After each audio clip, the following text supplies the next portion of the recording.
गोपिका जीवनस्मरणं गोविन्द गोविन्द सद्गुरु विठ्ठलदास महाराज की जय. இந்த 12வது அத்தியாயம் ஆரம்பத்தில் சௌனகாதி மகரிஷிகளில் சௌனகர் திருப்பி ஒரு பிரஷ்னம் கேட்குறாரு சூதர். அவருக்கு என்னன்னா, இந்த பரீட்சித்துக்கு ஏன் பிராமண சாபம் கிடைச்சது அப்படின்னு தெரிஞ்சுக்கிறதுல ரொம்ப ஆவல். இவர் கிருஷ்ணர் கிளம்பினது, துவாரகையில் போர் இருக்கிறதுன்னு இதெல்லாம் விஸ்தாரமாக சொல்லிட்டு இருக்கார் சூதர். அதனால் அதை தெரிஞ்சுக்கணுன்றதுக்காக திரும்பி அதே கேள்வியே கேட்குறார். இப்படி கிருஷ்ணர் காப்பாற்றினான்னு நீங்கள் சொன்னேலே, அதுக்கப்புறம் பரீட்சித் எப்படி பிறந்தான், மேலே என்ன கதையெல்லாம் ஆச்சு, அதை நீங்கள் சொல்லணும்னு திரும்பி கேட்ட உடனே சூதர் திரும்பி என்ன பண்ணுறார், இந்த 10வது அத்தியாயத்தில் பகவான் கிளம்புறாரோனோ அதுக்கு நடுப்புற நடந்த கதையை திரும்ப இங்கேருந்து ஆரம்பிக்கிறார். இப்படி பகவான் இந்த உத்தரை பாகி பாகின்னு இப்படி கூப்பிட்டுன்னு வந்த உடனே அங்குஷ்ட மாத்திரம், இந்த அங்குஷ்டம்னா இந்த கட்டவரல் பிரமாணத்தில் ஒரு சரீரத்தை எடுத்துட்டு அந்த கர்ப்பத்துக்குள்ளே போய், ஏன்னா ஏன் அந்த கட்டவரல் பிரமாணத்தில் சரீரத்தை எடுத்துட்டார்னா அவ்வளோதான் இடம் இருக்காங்க. உள்ளே போகும்போது என்னென்னா தன்னுடைய சங்கம் சக்கரம் கதை பத்மம் எல்லாத்தையும் எடுத்துட்டு வைகுண்ட ரூபத்தோடு போகிறாராம். அந்த அஸ்திரத்தை தன்னுடைய கதையால் விருன்னு சுற்றி அணைக்கிறார். இப்படி அணைச்சி அப்படி பார்த்தா அந்த குழந்தை ஏற்கனவே கரித்துண்டமாக ஆயிடுத்து. ஈக்ஷையா அமிர்த வருஷன்யான்னு தன்னுடைய மங்கள கட்டாட்சத்தை அந்த குழந்தை மேலே போட்டு அந்த குழந்தைக்கு புனர்ஜீவனத்தை கொடுத்தார். அது மாத்திரம் இல்லாதபடிக்கு அந்த குழந்தைய பிறக்கிற வரியந்தும் அந்த கர்ப்பத்திலேயே இருந்து அந்த குழந்தைக்கு தரிசனம் கொடுத்துட்டுருக்காராம். அதான் ஆச்சரியம். பரீட்சித் மகாராஜா பெரிய மகான். இதுலேருந்து என்ன எப்படி தெரிஞ்சுக்கணும்னா, நம்ம பிறந்து எத்தனையோ வேதங்கள் படித்து தபஸ் பண்ணி பகவத் தியானம் பண்ணி நாமம் சொல்லி நாம சங்கீர்த்தனம் பண்ணி கூட பகவானுடைய சரணாரவிந்த நிழல் கூட தெரிய மாட்டேங்கிறது. ஆனால் இந்த பூஸ்பரிசமே இல்லாமல் கர்ப்பத்திலேயே பகவானை பார்த்தவன் பரீட்சித்து அப்படின்னு அவருடைய பெருமை. இப்படி அங்கேயே இருந்து பிறக்கிறதுக்கு முன்னாடி பகவான் அந்தர்தானம் ஆறார். இந்த சமயம் பகவான் ஹஸ்தினாபுரத்திலே இருக்க.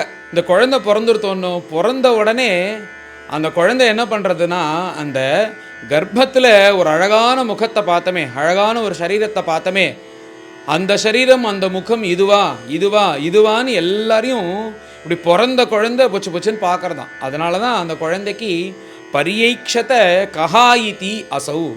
அதனாலேயே இவன் பகவானான்னு பார்த்ததுனால அவனுக்கு பரீட்சித் அப்படின்ற ஒரு பேர். விஷ்ணுனா ராதா, விஷ்ணுவால் காப்பாற்றப்பட்டதுனால விஷ்ணுராதன்னு இன்னொரு பேர். இப்படி 2 பேர்கள் வச்சார்கள். வச்சதுக்கப்புறம் அந்த பரீட்சித்துக்கு இந்த ஜாதகர்மா நாமகரணம்னா பண்ணும்போது பெரியோர்கள்லாம் வந்தால் அப்போ ஜாதகம் எழுதும்போது இவன் எப்படி இருப்பான்னு தர்மபுத்திரர் கேட்குறார். உடனே அவர்கள் சந்தோஷப்பட்டு, எப்பேற்பட்டவனாக இருக்க போகிறான், இக்ஷ்வாக்குரிவ மாணவகா, ராஜாவில் பரிபாலனம் பண்ணுறதுல இக்ஷ்வாக்கு மாதிரி பரிபாலனம் பண்ண போகிறார், பிரம்மண்யனாகவும் சத்தியம் பேசுவதிலையும் ராமர் போர் அளிக்க போகிறார், வீரியத்தில் 2 அர்ஜுனன், கார்த்தவீரியார்ஜுனன் அர்ஜுனன் 2 பேர்களும் சேர்ந்தா எவ்வளோ வீரம் இருக்குமோ அப்பேற்பட்ட வீரசாலியாக இருக்க போகிறார், அனுகிரகம் பண்ணதில் பரமேஸ்வரன் போல் இருக்க போகிறார், எதை கேட்டாலும் கொடுக்கறதுல சிபி சக்கரவர்த்தி மாதிரியும் ரந்தி தேவன் மாதிரியும் இப்படி இந்த குழந்தை இருக்க போகிறார். உங்களுக்கு கடைசியாக தெரிஞ்சுக்கணும்னா மொத்தமாக பார்த்தா எப்படி கிருஷ்ணன் இருக்காரோ சர்வ சத்குண மகாத்மிய ஏஷ கிருஷ்ண மனோவிரதா அப்படின்னு கிருஷ்ணன் போல இருக்க போகிறான்னு சொன்ன உடனே தர்மபுத்திரருக்கு பரம சந்தோஷம். மேலே எப்படி இருக்கும்னு கேட்குறார் தர்மபுத்திரர். இப்பேற்பட்டவன் இந்த கலியுகம் ஆரம்பிச்சிடும், இவன் ராஜ்ய பரிபாலனம் பண்ணும்போது இந்த கலியுகத்தை கிருதயுகமாக மாற்றி அப்படி ஒரு ராஜ்ய பரிபாலனம் பண்ண போகிறான், தர்ம பரிபாலனாக பண்ண போகிறான். ஆனாலும் இவனுடைய ஜீவிதத்தில் அந்த கலிபுருஷனை பார்க்க போகிறான். அந்த தோஷத்தினால இவன் ஒரு தபஸ் பண்ணின்னு இருக்கிற ரிஷியினுடைய கழுத்தில் செத்த பாம்பை போட்டு, அதனால் அன்றையிலேருந்து 7வது நாள் பாம்புகளுடைய ராஜாவாக இருக்கக்கூடிய தக்ஷகன் கடிக்க கிடவதுன்னு ஒரு பிராமண சாபம் வரப்போகுது அப்படின்னு உடனே தர்மபுத்திரர் நடுங்கிறார். நான் இத்தனை நேரம் சந்தோஷப்பட்டவர், பிராமண சாபம் வந்தால் அந்த குடும்பமே உருப்படாதே அப்படின்னு சொல்லிட்டு ரொம்ப பயப்படுறார். ஏன்னா இந்த பிராமணர்கள் வேதவித்துகள் இவா தர்மமாக இருக்கக்கூடியவால பகவானாக பார்க்கக்கூடிய குடும்பம் அந்த குடும்பம். இப்படி சொன்ன உடனே அந்த வேதவித்துகள்லாம் கவலைப்பட வேண்டாம், அப்படி பிராமண சாபம் வந்தாலும் இவன் கங்கா தீரம் போய் இவனுக்காக கதை சொல்லணுன்றதுக்காக சாக்ஷாத் பிரம்மனிஷ்டாலே வந்து சப்தாக கிரமத்தில் ஸ்ரீமத் பாகவத பிரவச்சனம் பண்ணி அவன் 7 நாளுக்கு அப்புறம் அந்த பிரம்மனிஷ்டால் வாக்குனால வைகுண்டத்தை அடைஞ்சி இருக்க போகிறான் அப்படின்ன உடனே தர்மபுத்திரருக்கு பரம சந்தோஷம். இந்த பரீட்சித் ஜனனம் அவன் எப்படி இருக்க போகிறான் அப்படின்றது தான் இந்த அத்தியாயத்தினுடைய முக்கிய கதை. மேலே பாராயணம் பண்ணுவோம். अथ 12ोऽध्यायः शौनक उवाच अश्वत्थाम्नोपसृष्टेन ब्रह्मशीर्ष्णोरुतेजसा उत्तरायाहतो गर्भः ईशेनाजीवितः पुनः तस्य जन्म महाबुद्धेः कर्माणि च महात्मनः निधनं च यथैवासीत् सप्रेत्य गतवान् यथा तदिदं श्रोतुमिच्छामो गतितुं यदि मन्यसे ब्रूहि न श्रद्दधानानां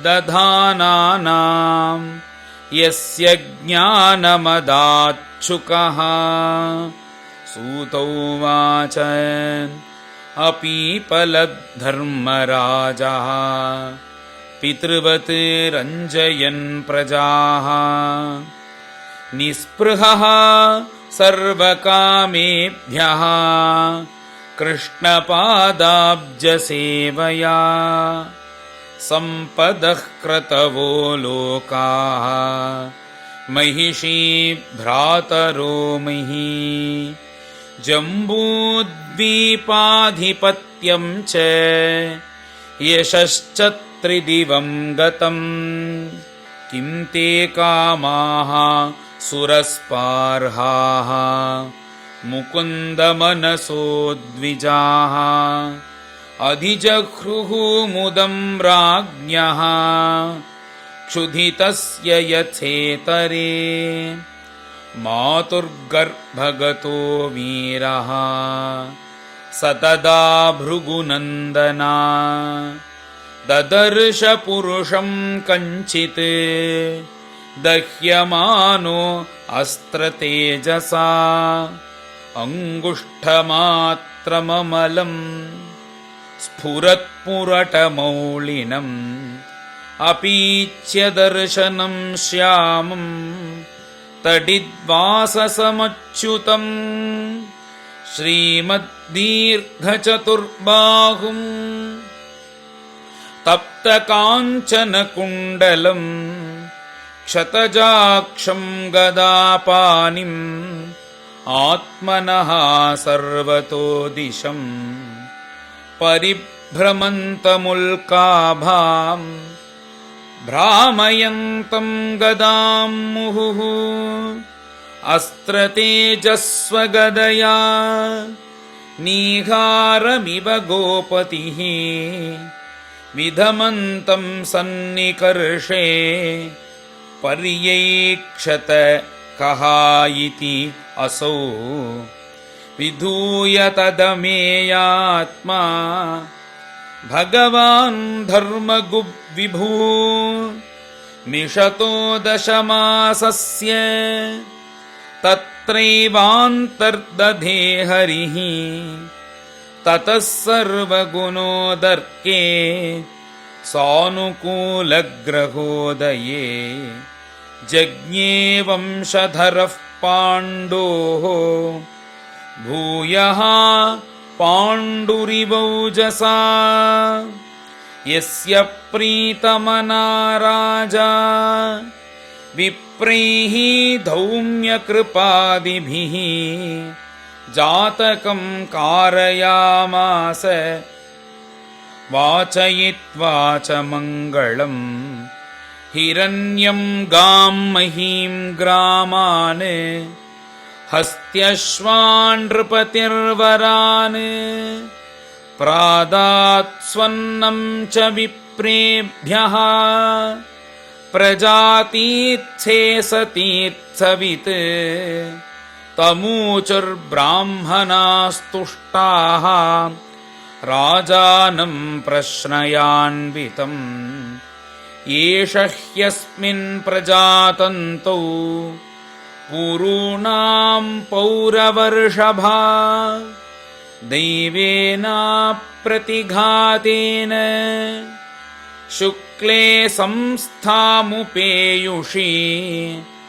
रातो वा अनुग्रहार्थाय विष्णुना प्रभविष्णुना तस्मान्नाम्ना विष्णुरातः इति लोके बृहच्छ्रवाः भविष्यति न सन्देहो महाभागवतो महान् युधिष्ठिरोवाच अप्येष वंश्यान् राजर्षीन् पुण्यश्लोकान् महात्मनः अनुवर्तितास्विद्यशसा साधुवादेन सत्तमाः ब्राह्मणावूचुः पार्थ प्रजापिता साक्षात् इक्ष्वाकुरिव मानवः ब्रह्मण्यः सत्यसन्धश्च रामो दाशरथिर्यथा एष दाता शरण्यश्च यथा ह्योषी नरर्षिभिः यशोभितनिता स्वानां दौष्यन्तिरिव यज्वनाम् धन्वीनामग्रणीरेषः तुल्यश्चार्जुनयोर्द्वयोः हुताश इव दुर्धर्षः समुद्र इव दुस्तरः मृगेन्द्र इव विक्रान्तो निषेव्यो हिमवानिव तितिक्षुः वसुधेवासो सहिष्णुः पितराविव पितामहसमः साम्ये प्रसादे गिरिशोपमः आश्रयः सर्वभूतानां यथा देवो रमाश्रयः सर्वसद्गुणमाहात्म्ये एष कृष्णमनुव्रतः रन्ति देवैवोदारः ययातिरिव धार्मिकः धृत्या बलिसमः कृष्णे प्रह्लाद इव सद्ग्रहः आहर्तैषोऽश्वमेधानां वृद्धानां पर्युपासकः राजर्षीणां जनयिता शास्ता चोत्पथगामिनां निग्रहीता कलेरेष भुवो धर्मस्य कारणात् तक्षकादात्मनो मृत्युं द्विजपुत्रोपसर्जितात् प्रपत्स्यत उपश्रुत्य मुक्तसङ्गः पदं हरेः जिज्ञासितात्मयाथाम्यः मुनेर्व्याससुतादसौ हित्वेदं नृपगङ्गायां यास्यति अद्धाकुतो भयम् इति राज्ञ उपादिश्य विप्राजातककोविदाः लब्धापचितयः सर्वे प्रतिजग्मुः स्वकान् गृहान् स एष लोके विख्यातः परीक्षिदिति यः प्रभुः गर्भे दृष्टम् अनुध्यायन् परीक्षेत नरेष्मिह स राजपुत्रो ववृधे आशु शुक्ल इवोडुपः आपूर्यमानः पितृभिः काष्ठाभिरिव सोन्वकम् यक्ष्यमानो अश्वमेधेन ज्ञातिद्रोहजिहासया राजा लब्धधनो दध्यौ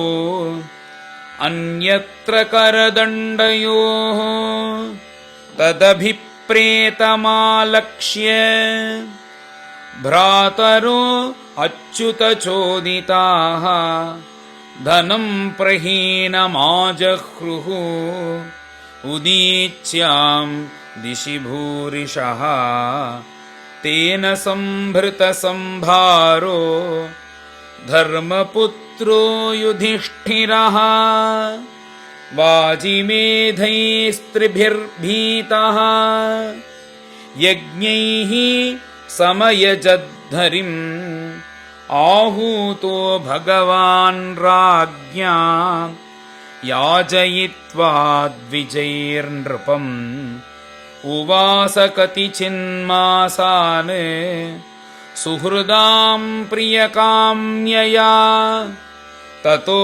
राज्ञाभ्यनुज्ञातः कृष्णया सह बन्धुभिः ययो द्वारवतीं ब्रह्मन् सार्जुनो यदुभिर्वृतः श्रीहरये नमः। श्रीमद्भागवते महापुराणे प्रथमस्कन्धे परीक्षज्जन्माद्युत्कर्षो नाम 12ोऽध्यायः।